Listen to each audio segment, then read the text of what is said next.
ఈరోజు కథ కుక్క ముక్కు చల్లగా. చాలా కాలం క్రిందట ఒక గ్రామంలో ఒక రైతు ఉండేవాడు. అతను పరమ లోభి, కఠినాత్ముడు.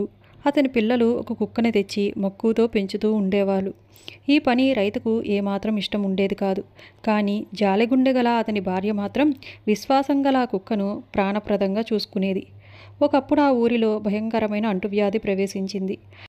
అది త్వరగానే గ్రామమంతా వ్యాపించి అనేక మంది చనిపోయారు.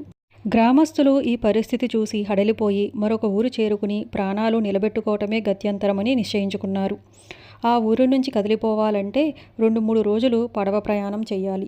గ్రామస్తులతో పాటు పడవలో రైతు కుటుంబం కూడా బయలుదేరింది. అతని పిల్లలు, భార్య, తమకు ప్రాణ సమానమైన కుక్కను కూడా పడవలోకి ఎక్కించబోయారు. జనానికే చోటు చాలక ఇబ్బంది పడుతూ ఉంటే కుక్క కూడా ఎందుకు, దాన్ని వదిలేయండి అంటూ రైతు విసుక్కున్నాడు. కానీ అతని భార్య అయితే దాన్నే కాదు, నన్ను వదిలేయండి అని విరక్తిగా అనేసరికి భగవంతుడా అనుకుని సమ్మతించాడు రైతు. రాత్రి కాగానే ప్రయాణికులందరూ సర్దుకుని పడుకున్నారు.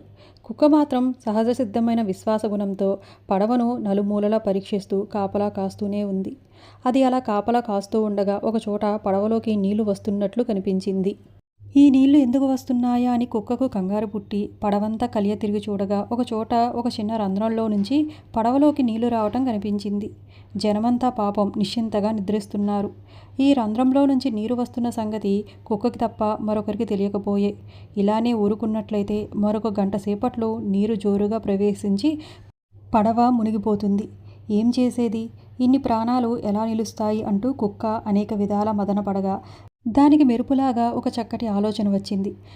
తక్షణమే అది తన గతి ఏమవుతుందో అనే తలంపే లేకుండా దాని ముక్కును ఆ చిన్న రంధ్రంలో పెట్టి లోనికి నీరు రాకుండా అడ్డుకుంది. అది ముక్కు యువతలకు తీసిందంటే బిలబిలామంటూ నీరు వచ్చి పడవకు ప్రమాదం కలుగుతుందన్నమాట. ఈ సంగతి ఎరిగిన ఆ కుక్క ప్రయాణికులను కాపాడటం కోసం ముక్కు రంధ్రంలోనే ఉంచి రాత్రంతా నిలబడే ఉంది. తెల్లవారగానే పడవ పెద్ద వచ్చి కుక్క కదలకపోవటానికి గల కారణం గ్రహించి దాని తెలివితేటలకు, విశ్వాసానికి ఆశ్చర్యపోయాడు. పడవలోని వారందరూ తమను రక్షించిన ఆ కుక్కను ఎంతో మెచ్చుకున్నారు. దాని యజమాని అయిన రైతు కూడా ఎంతో పశ్చాత్తాపం చెందాడు. మరికొద్ది రోజులకే ఆ గ్రామంలో పరిస్థితులు చక్కబడగా రైతు కుటుంబం తిరిగి వచ్చారు. అప్పటి నుంచి ఆ రైతు తక్కిన కుటుంబంతో పాటు కుక్కను కూడా ఎంతో ప్రేమతో చూసుకునేవాడు. ఒక రాత్రల్లా నీటిలో తడిసి ఉండటం చేత ఆనాటి నుంచి కుక్క ముక్కు చల్లగా ఉంటుందని చెప్పుకుంటారు.